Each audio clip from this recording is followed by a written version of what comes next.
ప్రేమ లేనివారు, మారు మనస్సు లేనివారు, వాక్యానుసార జీవితం లేనివారు, మారు మనస్సుకు తగిన జీవితం లేనివారు, ద్వేషము, పగ, అసూయ, నిరాశ కలిగిన వారు ఎండిపోయిన ఎముకలతో సమానం.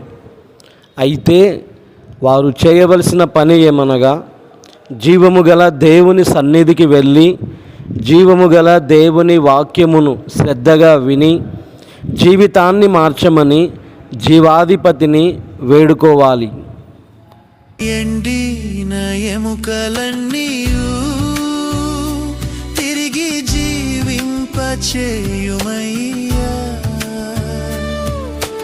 ఎండిన ఎముకలన్నీ